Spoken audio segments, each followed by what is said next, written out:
Hey everyone, this is Charu, legal intern at Lexis and Company. In the previous video, we learned about the basics of vicarious liability under tort law. Now in this video, let's see about the relationship and tests related to vicarious liability. The major relations in which vicarious liability of a person arises is in the relationship of a master and servant, partners in a partnership firm, principal and agent, company and its directors, and owner and independent contractor. When it comes to principal and agent relationship, if an agent commits a delist whilst executing tasks on the authority of his principal, the principal can be held fully liable for any damage caused by the agent. In order for a principal to be held delictually liable for the actions of an agent, there are three requirements that must be met. Firstly, a principal-agent relationship must exist at the time when the delict is committed. Secondly, the agent must commit a delict. Thirdly, the agent must have acted within the scope of his authority when the delict was committed. Whereas in a master-servant relationship, the master employs the services of the servant and he works on the command of master. And thus a special relationship exists between the two, and in case of tort committed by the servant, his master is also held liable. There are many cases in which the servant does an act for his master, and thus in law it is deemed that the master was doing that act himself. Therefore, if the servant commits an unlawful act, the master will also be held liable for the same. This liability of the master is based on the following two maxims, that is qui facit per alium facit per se and respondent superior.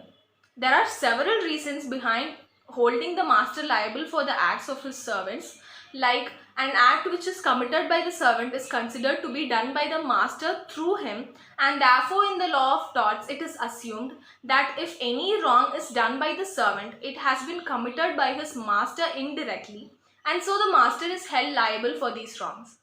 The master is in a better financial position as compared to his servant, and thus is in case of any loss caused by the tortious act of the servant, the master is better suited to pay off the damages of the victim of act. Also, since the master is made liable, he makes sure that all reasonable care and precautions are carried so that he can avoid such liability.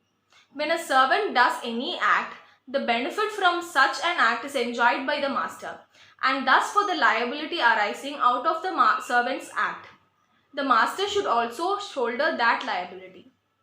For the determination of a master-servant relationship, certain tests have been developed over a long period of time. Firstly, traditional view, that is control test.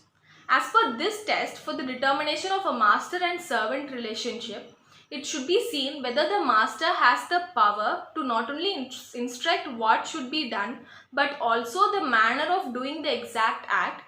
And if such power exists, then as per this test, the master and servant relationship exists between the two.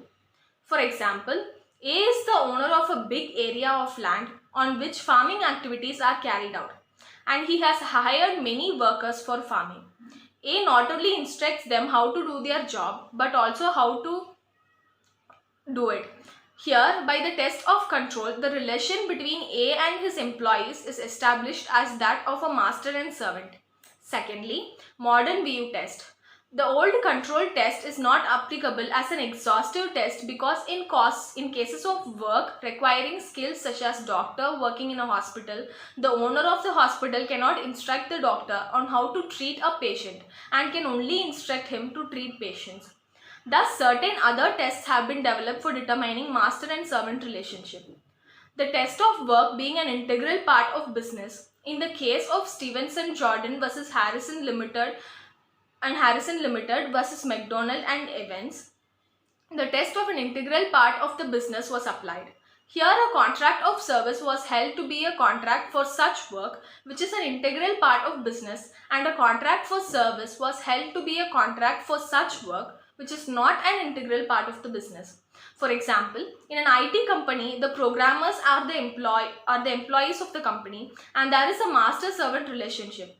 But if the company has hired catering services, the company does not have a master-servant relationship because the act of providing food is not an integral part of an IT company.